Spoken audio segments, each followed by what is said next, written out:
Atlanta, Georgia, the spring of 1975. A Friday evening in the main ballroom of the Peachtree Plaza Hotel on Peachtree Street, 14 floors above the city, in the kind of room that hotels build when they want to be able to say they can accommodate 500 people for a seated event and mean it. The room had been arranged for a martial arts awards banquet. Round tables covered in white linen filled the floor from the front stage to the back wall. 8 chairs to a table, 62 tables in total. The stage at the front had a podium, a microphone, and 2 rows of folding chairs arranged in a shallow arc for the evening's presenters and honorees. The chandeliers above the tables had been dimmed to the level that banquet rooms use when they want the stage to be the brightest thing in the room. The dinner had been served and cleared. The speeches had begun at 8:15. It was now 9:40. The American Karate Association's annual awards banquet had been running for 3 hours and was in its final segment, which was the open remarks portion of the evening, the part of the program where the floor was given to the honorees and the featured guests to say what they wished to say to the 500 people who had paid to be in the room. The featured guests that evening included 4 tournament champions, 2 dojo owners who had been recognized for contributions to the growth of the sport, a magazine editor who had been covering karate in America since 1961, and 1 man who had been invited not as an honoree, but as the evening's keynote presence, which was a category the AKA had created specifically for this occasion, because the standard categories did not quite describe what his relationship to American karate was. His name was Joe Louis. He was 31 years old. He was 6 feet tall and 195 pounds, and he was wearing a dark suit with a white shirt and a plain dark tie, and he had been sitting at the head table since 6:30 and had spoken to approximately 40 people in the 3.5 hours since his arrival, and had said approximately the same number of words to each of them, which was enough to be present and not enough to be performing. Joe Louis in 1975 was the defining figure of American full-contact karate. He had won the heavyweight division of the Professional Karate Association. He had won the super heavyweight title of the World Series of Martial Arts. He had competed against every serious heavyweight in the sport and had not lost to any of them. And the record he had accumulated in doing so was the kind of record that people in the sport had stopped arguing about, because argument required the identification of a counterexample, and no counterexample existed. He had also, in the previous 18 months, begun to be known as something beyond a competitor, which was a specific transition that very few athletes in any sport made successfully, because it required a man to shift his identity from what he could do physically to what he understood conceptually, and to make that shift without losing the credibility that the physical record had built. Louis was making it. The seminars he had been running across the country in 1974 and early 1975 had drawn serious practitioners who came expecting to see a demonstration of physical ability and left having received something more durable, which was a framework for understanding what physical ability was for and how to develop it in a way that survived the specific kind of testing that competition provided, which was a thinker about fighting, a man who had developed through years of competition and through his work with Bruce Lee, a specific and articulated philosophy of what martial training was for and what it produced and what it failed to produce in the practitioners who pursued it without the right framework. He had been sharing this philosophy in seminars and in interviews and in conversations at events like this one. And the sharing had produced in the martial arts community a specific reception that was divided between people who found what he said clarifying and people who found it threatening, depending on whether what he said aligned with or challenged the framework they had built their own practice around. At 9:42, the AKA president introduced Joe Louis for his remarks. Louis stood. He walked to the podium. He adjusted the microphone. He looked at the 500 people in the room for a moment with the specific quality of attention he brought to rooms, which was complete and without performance. Then he began. He spoke for 12 minutes.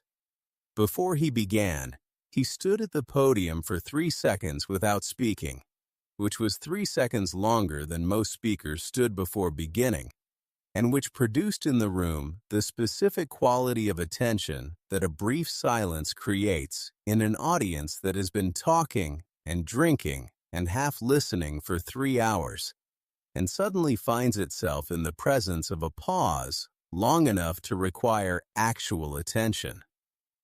The first 8 minutes were unremarkable in the sense that what he said was what the audience had expected him to say, which was a considered and articulate account of the development of full-contact karate in America, and of his own role in that development, and of what he believed the sport needed in order to continue growing. He said these things well. He said them in the organized, precise way of a man who has thought carefully about what he is going to say and is now saying it rather than discovering it in real time. The audience listened with the appreciative attention of 500 people who had paid to be in a room with this man and were receiving what they had paid for. There were nods. There were the small sounds of agreement that audiences make when a speaker says something they already believe. There were moments where people leaned toward the person next to them and said something quietly. Then, at the 9:50 mark, Louis shifted. He had been speaking about the development of the sport. Now he moved to something more specific. He said that one of the things that distinguished full-contact competition from other forms of martial arts training was the requirement of genuine consequence. He said that in full-contact competition, the techniques either worked or they did not, and that the feedback was immediate and unambiguous, and could not be rationalized away the way that feedback in a controlled training environment could be rationalized away. He said that this requirement of consequence was what produced real martial skill, and that training environments that removed the consequence removed the most important part of the education. The audience continued listening. The people who had come specifically to hear Louis speak were listening with the complete attention they had brought to the room. The people who had come for the dinner and the awards and the social occasion of an evening with 500 people who shared their interest were also listening, which was a different thing. The listening of people who have been partially engaged for 3 hours and have just heard something that engaged them fully. Then he said the thing that changed the direction of the evening. He said that in his career in full-contact competition, he had never been stopped. He said it plainly. He said it in the flat, informational tone he used for everything, the tone that made statements sound like facts rather than claims. He said that in every full-contact match he had competed in at the heavyweight level, he had never been in a position from which he could not continue. He said this with the specific calm of a man stating a fact about his own record, rather than making a prediction about the future, the calm of someone who knows the difference between what his record proves and what it does not prove, and is stating only what it proves. He said this not as a boast, but as evidence for the point he was making, which was that the training system he had developed through his work with Bruce Lee and through his years of competition had produced a specific kind of resilience that he believed was transferable and teachable, and that he wanted to spend the remainder of his career transferring and teaching it. 500 people heard this. 498 of them received it as what it was, which was a confident man making a confident claim about his competitive record in the context of a larger argument about training methodology. 2 of them received it differently. One was a man named Gerald Foster, who was 44 years old and had been training in Kyokushin karate for 19 years, and who had, in those 19 years, developed a specific and strongly held opinion about what full contact competition did and did not test. The other was the man sitting next to Gerald Foster, whose name Lewis did not know and would not know until the evening was over. Gerald Foster stood up. He did not raise his hand. He did not wait to be called on. He did not look around the room to see whether the people at the surrounding tables were watching him, which they were, all of them, because a man standing up from a table during a keynote address at a formal banquet is the kind of event that draws attention, the way that any departure from the expected pattern of a formal event draws attention. He stood up from his chair at table 31, which was in the middle of the room, equidistant from the front stage and the back wall, and he said in a voice that carried clearly through the dimmed ballroom that he had a question about the claim Lewis had just made. The room shifted in the specific way that banquet rooms shift when someone at a table stands up during a keynote address. Not hostile, surprised. The specific surprise of 500 people recalibrating their understanding of what kind of event this was. Joe Louis looked at the man standing at table 31. He said that he was happy to take questions. He said it in the same flat tone he used for everything. Foster said that he wanted to understand what Louis meant when he said he had never been stopped. He said it in the tone of a man who has been waiting for someone to say something specific and has now heard it said and wants to engage with it carefully rather than emotionally. He said that he had been training in martial arts for 19 years and had spent the last 4 of those years thinking about exactly the question Louis had just raised, which was the relationship between competition record and genuine martial capability, and that he had arrived at a conclusion that he believed Lewis's statement had not fully accounted for. He said that Kyokushin full contact competition involved full power strikes to the body without pads, and that the men who competed at the highest level of that system had developed a specific capacity to generate and absorb force that he had not seen demonstrated in American karate competition. He said this carefully. He said it in the tone of a man making an argument rather than issuing a challenge. He said that he was not disputing Lewis's record within the rules of the competition he had competed in. He was asking whether Lewis believed his record would hold under a different rule set with different requirements.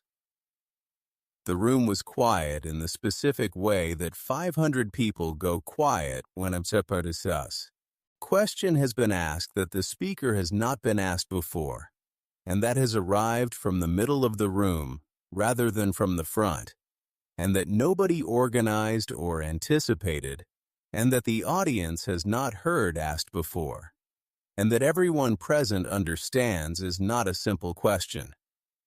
Joe Louis looked at Gerald Foster for a moment. Then he said that it was a fair question. He said it without hesitation and without qualification. He said that the honest answer was that he did not know, because he had not competed under Kyokushin rules and that a man who claimed to know things he had not tested was making the same error that he had just spent 12 minutes arguing against. Foster nodded. He said that he respected the answer. He said that there was a man at his table who had competed at the national level of Kyokushin for 11 years and who had something to add if Lewis was willing to hear it. Lewis said he was. The man sitting next to Gerald Foster stood up. He was 36 years old. He was 6 feet 1 inch tall and 210 pounds, and he had the specific physical presence of someone who has spent 11 years in a contact system that does not permit the techniques either working or not to be a theoretical question. His name was Robert Tanaka, and he was not famous, and his name did not appear in Black Belt magazine, and he had driven from Birmingham, Alabama that afternoon with Gerald Foster, because Foster had asked him to come, and because he had wanted to hear Joe Louis speak. He said that Foster had described his background accurately. He said that he had one observation to add to what Louis had said about the relationship between training and consequence. He said that the observation was not a challenge. It was an agreement with Louis's central point, expressed from a different direction.